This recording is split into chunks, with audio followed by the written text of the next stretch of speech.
हाँ जी, तो देखो बेसिकली आज अपन जो है इनकम टैक्स अथॉरिटीज के सारे क्वेश्चंस करेंगे। क्वेश्चन नंबर 1 पे आ जाओ। Very easy question.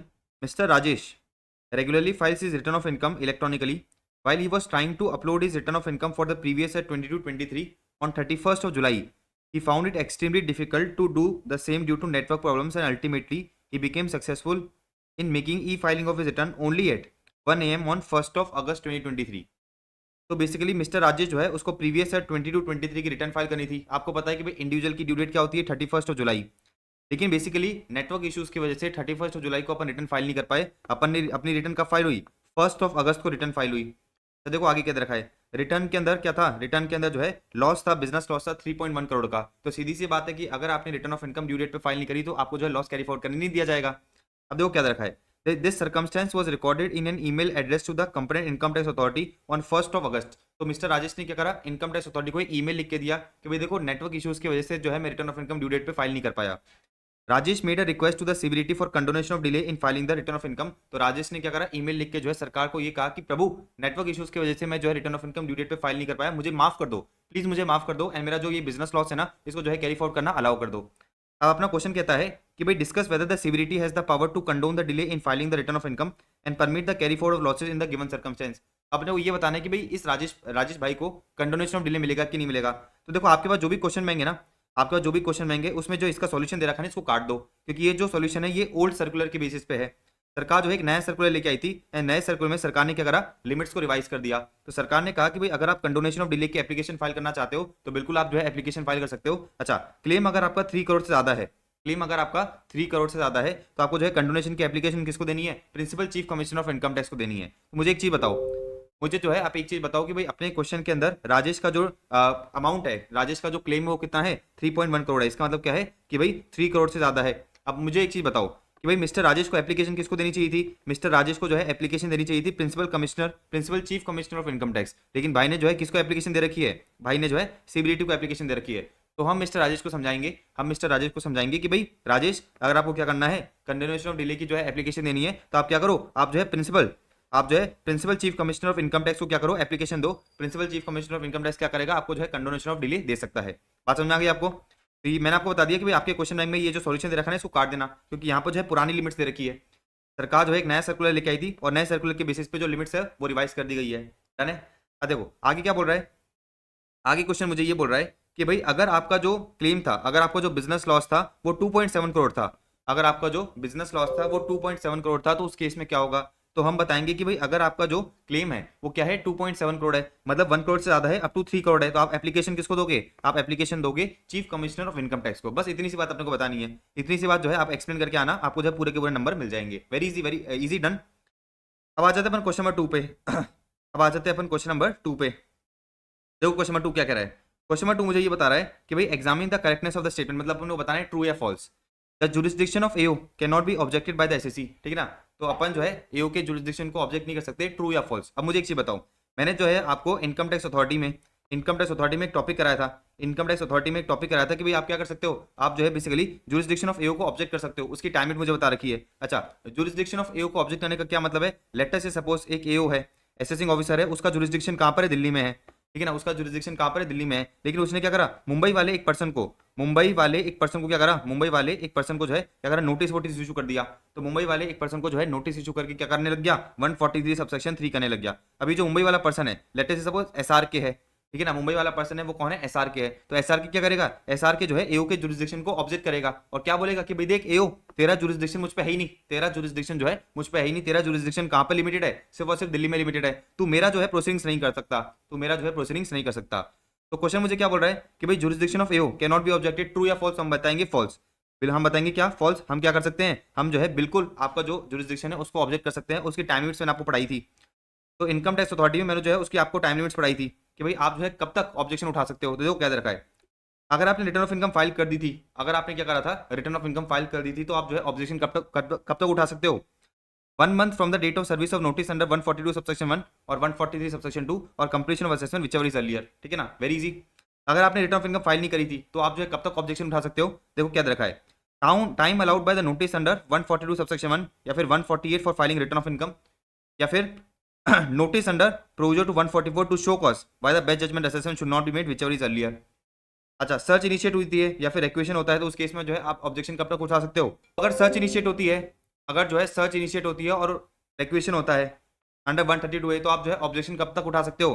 1 month from the date on which the notice was served और completion of assessment whichever is earlier. तो बेसिकली टाइम लिमिट्स है, ये टाइम लिमिट्स है, याद होती है तो ठीक है, नहीं याद होती है तो उसको छोड़ सकते हो आप, ठीक है ना। मोटा मोटा आपको जो ये ध्यान रखना है कि भाई जो आपका एओ का जुरिसडिक्शन है उसको जो है बिल्कुल ऑब्जेक्ट कर सकते हो, एंड टाइम लिमिट्स ये दे रखी है, टाइम लिमिट जो है अपने को ये बता रखी है, तो आपको जो है क्वेश्चन में यही चीज एक्सप्लेन करके आनी है, आपको जो है क्वेश्चन में यही चीज एक्सप्लेन करके आनी है, और आप नीचे क्या बताओगे? आप नीचे बताओगे कि भाई स्टेटमेंट इज नॉट करेक्ट, ठीक है ना। Therefore, in view of the above provisions, the statement that jurisdiction of AO cannot be objected is not correct। मतलब आप क्या कर सकते हो? ऑब्जेक्शन बिल्कुल उठा सकते हो।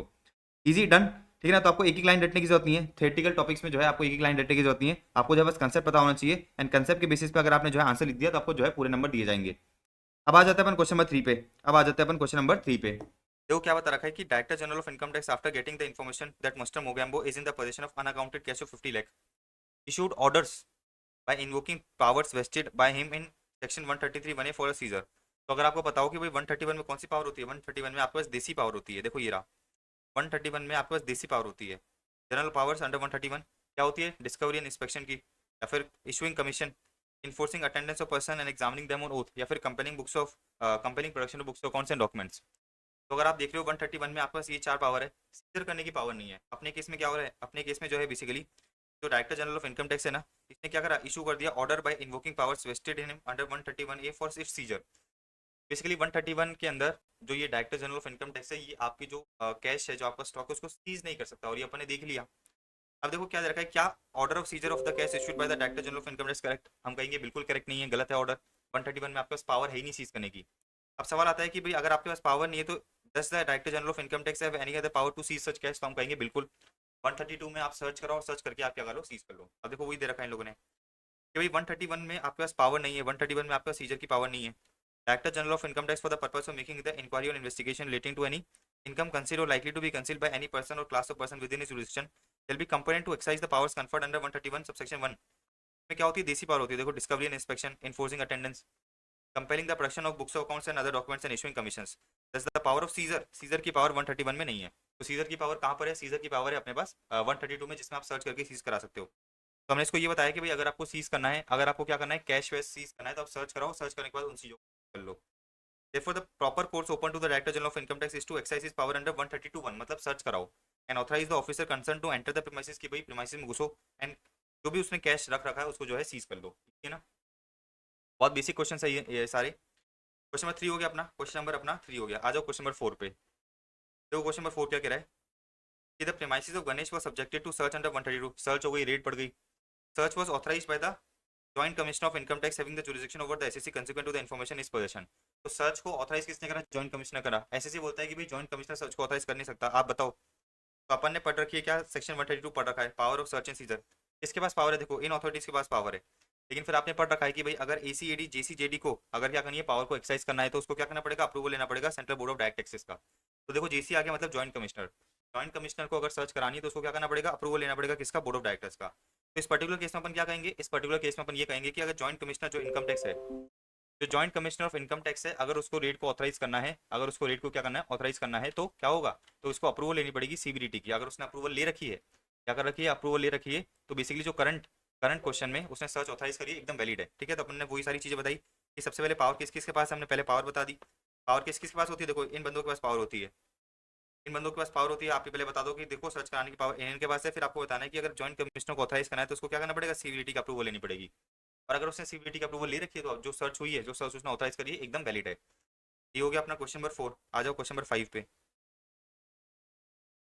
देखो क्वेश्चन नंबर 5 क्या कह रहा है कि भाई examine whether the information regarding the position of unexplained assets and information received from the CBI. ठीक है, तो गवर्नमेंट की एजेंसी होती है सीबीआई, आपने पिक्चरों में देख रखा होगा। तो सीबीआई ने क्या करा? सीबीआई ने बताया कि देखो मिस्टर रोहन घर के पास बहुत सारा क्या है? अनअकाउंटेड कैश है, ब्लैक मनी पड़ी है। अच्छा, तो इसको बताया, इनकम टैक्स डिपार्टमेंट को बताया। तो क्या इनकम टैक्स डिपार्टमेंट इस बेसिस पे क्या कर सकती है? मेरे पे सर्च कर सकती है, मुझ पे रेड कर सकती है? अपन से वही पूछ रहा है कि भाई जो मुझे इन्फॉर्मेशन मिली है सीबीआई से, can constitute information for the action under 132। क्या ये जो मुझे इन्फॉर्मेशन मिली है सीबीआई से, इसकी बेसिस पे मैं क्या करूँ? रेड वेट कर दूँ, ठीक है। तो देखो अपना जो प्रोविजन है वो क्या कहता है? अपना प्रोविजन मुझे ये बताता है कि भाई आप सर्च वर्च कब कर सकते हो? सर्च वर्च कब कर सकते हो? जब बेसिकली इनकम टैक्स अथॉरिटी को लगता है कि भाई आपके पास पोजीशन है, आपके पास क्या है? पोजीशन है अनअकाउंटेड मनी का। मतलब अगर इनकम टैक्स अथॉरिटी को लगता है भाई मिस्टर रोहनगर के पास बहुत सारा ब्लैक मनी पड़ा है या फिर बहुत सारा अनअकाउंटेड एसेट्स पड़े हैं तो वो सर्च कर सकती है। प्रोविजन देखो क्या कह रहा है, एज पर 132 के बेसिस पे authorization for search and seizure can take place अगर authority in the consequence of information in this possession has reason to believe that any person is in the possession of money, bullion, jewelry, the valuable article or thing, and these assets represent either wholly or partly the income or property which has not been or would not be disclosed by such person for the purpose of this act। Basically income tax authorities के पास information है कि भाई रोहन घर के पास क्या है, unaccounted cash या black money पड़ा है, तो उस बेसिस पे वो सर्च कर सकती है। In the absence of such information search can not B validly authorised, अगर आपके पास ऐसी इन्फॉर्मेशन नहीं है तो आप सर्च नहीं कर सकते। अब देखो हाई कोर्ट ने ये कहा कि भाई मियर इंटीमेशन बाय द सीबीआई, सिर्फ और सिर्फ सीबीआई ने इंटीमेशन दिया है, मियर intimation by the CBI that the money was found in the possession of the SSC which according to the CBI was undisclosed without something more does not constitute information। तो क्या important है देखो कि भाई जो आपने जो सीबीआई ने मुझे क्या करा है, सीबीआई ने जो इनकम टैक्स अथॉरिटी को इंटीमेशन दी है कि भाई रोहन के पास क्या है, रोहन के पास ब्लैक मनी है, तो सिर्फ और सिर्फ इंटीमेशन के बेसिस पे आप सर्च नहीं कर सकते, आपके पास वैलिड प्रूफ होना चाहिए, आपके पास सबूत होने चाहिए जिसके बेसिस पे आप ये प्रूव कर सको कि भाई एक्चुअल में हमको लगता है कि भाई के पास क्या है, अनअकाउंटेड मनी या फिर ब्लैक मनी पड़ा है। तो उन लोगों ने कह दिया कि भाई विदाउट समथिंग मोर मियर इंटीमेशन, ठीक है, मियर इंटीमेशन कहाँ गया, देखो ये रहा मियर intimation without something more does not constitute information. मतलब बेसिकली सीबीआई ने आपको जो है इन्फॉर्मेशन दी, सीबीआई ने सिर्फ इन्फॉर्मेशन दी के बेसिस पे जो है आप सर्च नहीं कर सकते। इसका मतलब क्या है, भाई सीबीआई से जो आपको इन्फॉर्मेशन दी is not a valid ground for the purpose of authorisation of search. ठीक है ना, समझ में आ गई कहानी, गिव मी अ सेकंड। तो क्वेश्चन नंबर 5 तो समझ में आ गया, क्वेश्चन नंबर 5 आपको समझ में आ गया होगा कि भाई अगर सीबीआई ने सिर्फ और सिर्फ इन्फॉर्मेशन दी तो उसके बेसिस पे सर्च नहीं हो सकती। तो नेक्स्ट क्या दे रखा है, cash of 25 lakh was seized on 12/9/2023 in search conducted as per 132। Search हुई, आपका जो है 25 लाख का कैश सीज कर लिया गया, कौन सी डेट को करा गया, 12/9/2023 को करा गया। आगे बढ़ो। SSC moved an application, SSC moved an application on 27/10/2023। SSC ने एप्लीकेशन कब दी, देखो एसएससी ने जो है एप्लीकेशन आपको दी है, एसएससी ने बेसिकली एप्लीकेशन दी है कौन सी डेट को, 27/10/2023 को दी है कि भाई आप मेरे जो है एसेट्स को रिलीज कर दो। After explaining the sources of after explaining sources which was turned out by the department, जो डिपार्टमेंट ने क्या करा, रिजेक्ट कर दिया। एसएससी आपकी ओपिनियन मान रहा है। तो आपको एक चीज पता है 132 बी का आपने कॉन्सेप्ट पढ़ रखा है, आपने 132 बी का कंसेप्ट पढ़ रखा है, और 132 बी का कंसेप्ट मुझे ये बताता है कि भाई अगर आपके कोई एसेट सीज कर लिए गए हैं सर्च के दौरान, तो आप क्या कर सकते हो, आप एप्लीकेशन दे सकते हो, आप जो है डिपार्टमेंट को एप्लीकेशन दे सकते हो। किस बात की, देखो आप डिपार्टमेंट को एप्लीकेशन दे सकते हो within 30 days from the end of the month in which the asset was seized explaining the nature and source of asset. आप बता सकते हो कि देखो जो आपने ये कैश सीज करा है इसका नेचर ये है, इसका सोर्स ये है, मैंने इधर से कमाया है।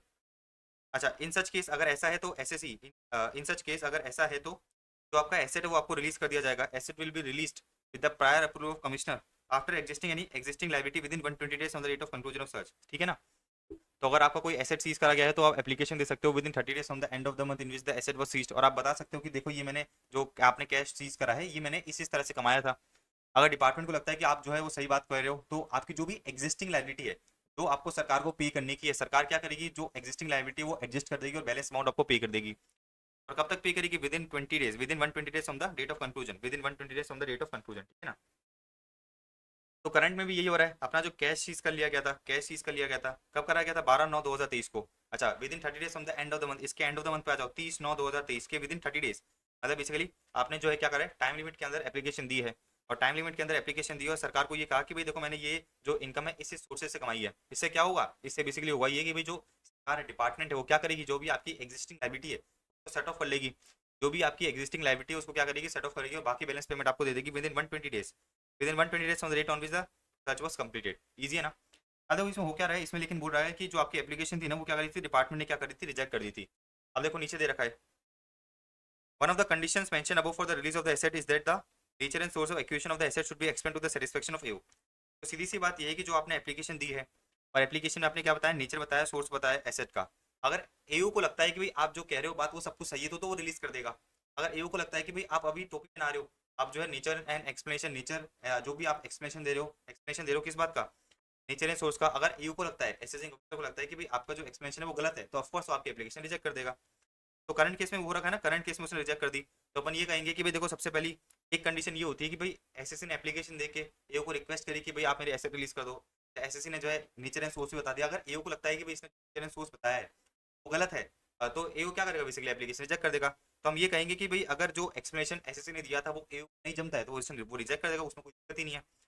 तो पहले तो आपने प्रोविजन समझा दिया, प्रोविजन समझाने के बाद आपने कंक्लूजन दे दिया कि भाई अगर एओ को जो है सब कुछ समझ नहीं आता है और एओ को लगता है कि भाई आप अभी टॉपिक बनाने की कोशिश कर रहे हो और फिर उसने जो है एप्लीकेशन रिजेक्ट करी, तो एकदम सही काम करा, कोई दिक्कत ही नहीं है।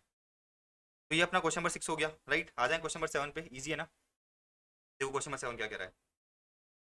तो राम भरोसे लिमिटेड का जो बिजनेस प्रेमाइस है उस पर सर्च हुई, the business premise of Ram Bharose limited and the residence of two of its directors at Delhi but search under 132 by the DDI Delhi. तो basically okay, just give me a second, ठीक है। तो अपन ये देख रहे थे कि जो राम भरोसे लिमिटेड है, राम भरोसे लिमिटेड है और उसके दो डायरेक्टर्स हैं, के घर पे क्या हुई, रेड वेड पड़ गई। देखो the search was concluded on 9/8/2023 and the following were also seized besides other papers and document. तो सर्च के दौरान आपने क्या क्या सीज करा, इनकम टैक्स अथॉरिटी ने सीज करा papers found in the drawer of the accountant relating to papers found in the drawer of the accountant relating to Sri Krishna Limited, Mumbai, indicating the details of various business transactions. However, Ram Bharose Limited is not having any direct or indirect connection of any nature with these transactions and Sri Krishna Limited, Mumbai and its directors.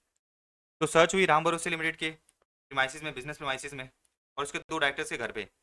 अच्छा, ये जो business premises है ना, वहाँ पर accountant के drawer में क्या मिला, अकाउंटेंट के ड्रॉर में आपको कुछ पेपर्स मिले जिसमें क्या था, डिटेल्स थे वेरियस बिजनेस ट्रांजेक्शन के, किसके, श्री कृष्णा लिमिटेड मुंबई के। तो अगर आप देख रहे हो कि भाई जो ऑथराइजेशन सर्च का दिया है वो कौन सी जुरिस्डिक्शन वाले ने दिया है, कौन से एओ के जुरिस्डिक्शन वाले ने दिया है, दिल्ली के। तो जो भी एओ है, जो भी एओ है उसका जुरिस्डिक्शन कहाँ पर होगा, दिल्ली वाले एसएससी पे होगा। लेकिन करंट केस में देख रहे हो तो आपको जो है इन्फॉर्मेशन मिली है किसकी, आपको जो इन्फॉर्मेशन मिली है श्री कृष्णा लिमिटेड की, और ये मुंबई का है। तो इस केस में होगा क्या, देखो इस केस में अपन से पूछ क्या रहा है, देखो इस केस में अपन से ये पूछ रहा है कि भाई what action the DDI of Delhi shall take in respect of seize papers relating to Shri Krishna limited Mumbai. तो इस केस में देखो क्या होगा कि जो ऑथराइज ऑफिसर है दिल्ली का, उसके ऊपर जुरिस्डिक्शन नहीं है श्री कृष्णा लिमिटेड का, क्योंकि जो श्री कृष्णा लिमिटेड है वो कहाँ पर है, मुंबई में है। देयरफॉर 132 हमें ये बताता है कि जो पेपर सीज करे गए हैं रिलेटिंग टू दिस कंपनी, उसको किसको हैंडओवर करना पड़ेगा, उसको जो है एयू को हैंडओवर करना पड़ेगा जिसका जुरिस्डिक्शन है ओवर श्री कृष्णा लिमिटेड। देखो दे रखा है the paper seize relating to this company shall be handed over by him to the AO having jurisdiction over Sri Krishna Limited, Mumbai, within 60 days. Within 60 days from the date on which the last of the authorizations of the search was completed. मतलब basically search खत्म हो जाने के बाद जो दिल्ली वाला एओ है वो क्या करेगा, मुंबई वाले एओ को ये पेपर्स दे देगा श्री कृष्णा लिमिटेड के, और बताएगा कि देखो हमें जो है पेपर्स मिले हैं, अच्छा हमारा जुरिस्डिक्शन था नहीं, आपका जुरिस्डिक्शन है, आप जो है क्या करो, इसके बेसिस पे आप जो है क्या कर सकते हो, फर्दर इंक्वायरी या फर्दर प्रोसीडिंग कर लो। तो बेसिकली दिल्ली वाला एओ क्या करेगा, within 60 days from the date on which the search was completed, जो भी पेपर उसने सीज करें वो किसको दे देगा, मुंबई वाले एओ को दे देगा जिसका श्री कृष्णा लिमिटेड मुंबई पे जुरिस्डिक्शन है। अब देखो आगे क्या दे रखा है, पहला पॉइंट तो हो गया। अच्छा, jewellery worth ₹5 lakh was found from the bedroom of one of the directors which was claimed by him to be of its married daughter. तो इस केस में जो है क्या होगा, डायरेक्टर के जो घर है, डायरेक्टर के घर पे क्या पड़ी थी, रेट पड़ी थी, डायरेक्टर के बेडरूम में जो है 5 लाख की ज्वेलरी मिली, और वो बोलता है कि ये तो मेरी शादीशुदा बेटी की है। अब इसमें देखो क्या दे रखा है कि whether the contention reach by the director as to the jewellery found from his bedroom will be acceptable, क्या जो डायरेक्टर ने कंटेंशन दिया है वो एक्सेप्टेबल होगा। देखो क्या दे रखा है, the contention reach by the director will not be acceptable, क्योंकि because as per the normal provisions of 132 अगर कोई books accounts other documents money bullion jewellery other valuable article thing are found in the position या control of any person, ये माना जाता है कि भाई ये जो मिली है किसकी है, उसी पर्सन की है। It may be presumed that the same belongs to the person, ठीक है। तो डायरेक्टर कंटेंशन नहीं माना जाएगा, हम तो ये अज्यूम करेंगे कि ये तो ज्वेलरी है मिली है डायरेक्टर के घर पे मिली, तो डायरेक्टर की। थर्ड पॉइंट देखो क्या दे रखा है, papers recording certain transactions, papers recording certain transactions of income and expense having direct nexus with the business of the company from the period 16/4/2019 से लेकर डेट ऑफ द सर्च हमको क्या मिले, सर्च के दौरान मिले। It was admitted by the director that the transactions recorded in such papers have not been incorporated in the books.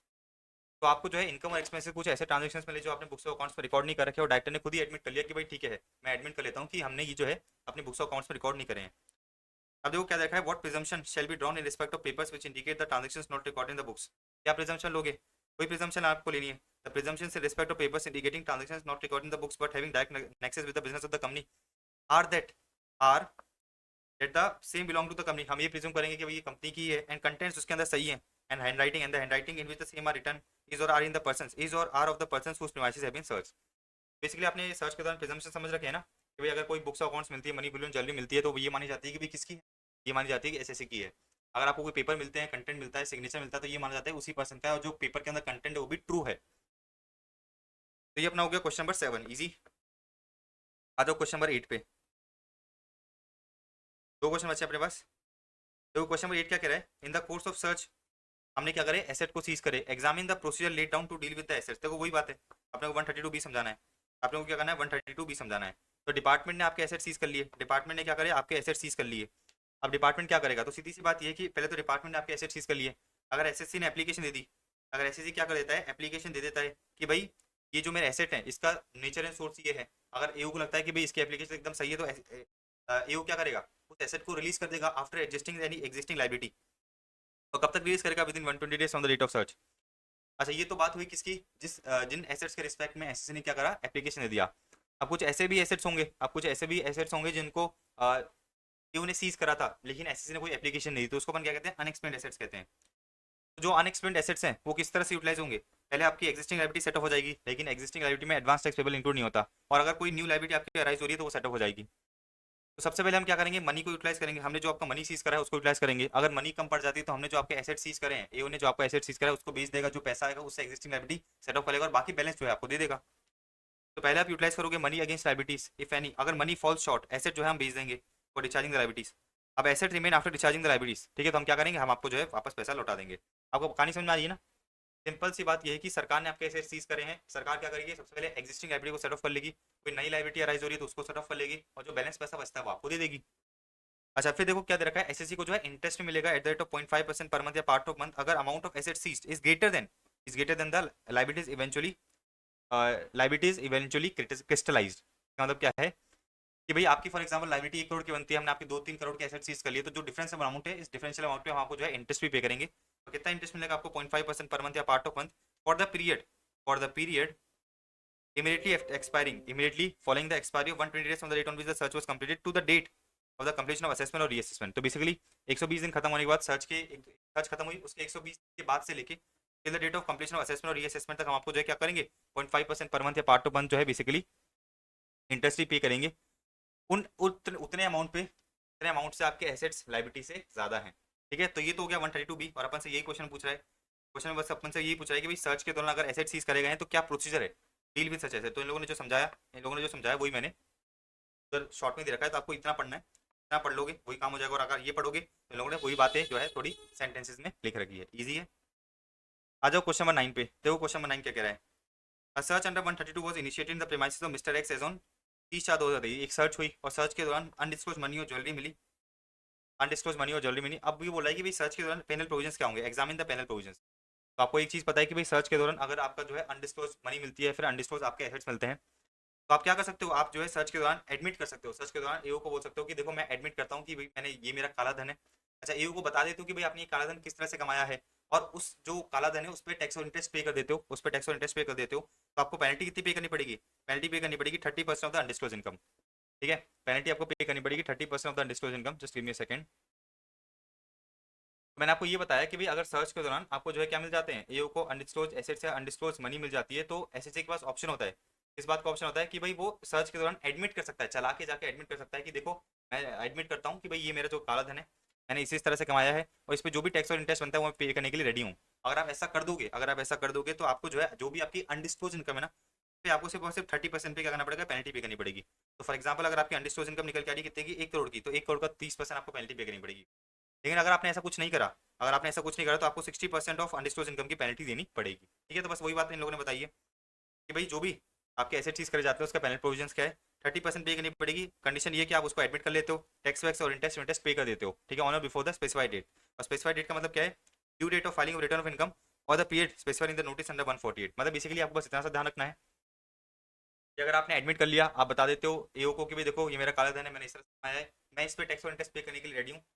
सरकार बोली कि चलो अच्छी बात है, आपने खुद ही एडमिट कर लिया, हमें प्रूव करने की जरूरत नहीं पड़ी, हम आपकी पेनल्टी रिड्यूस कर देते हैं। आपको पेनल्टी देनी पड़ेगी 30% of the undisclosed income. Otherwise क्या हो जाएगा, अदरवाइज आपको 60% ऑफ द अनडिस्क्लोज इनकम की पेनल्टी देनी पड़ेगी। और ये सारी चीज़ें अपने नोट्स में कवर्ड है, अगर मैं ढंग से नोट्स पढ़ रखे हैं, देखो ये रहे सारी चीज़ें हमने नोट्स में कवर कर रखी है। Penalty under 271 AAB। फाइनली कुछ चीज़ आपको एक्सप्लेन करनी था क्वेश्चन नंबर 9 के अंदर। क्वेश्चन नंबर 9 के अंदर ये वाला जो प्रोविजन है आप पूरा एक्सप्लेन कर दोगे। 30% ऑफ अनडिस्क्लोज इनकम और 60% ऑफ अनडिस्क्लोज इनकम की मेरी जो है पेनल्टी लगती है अंडर 71 AAB। तो ना फाइनली जो है इनकम टैक्स अथॉरिटीज वाला चैप्टर पूरा खत्म हो गया। नेक्स्ट मूव ऑन करते हैं अपन न्यू चैप्टर पे।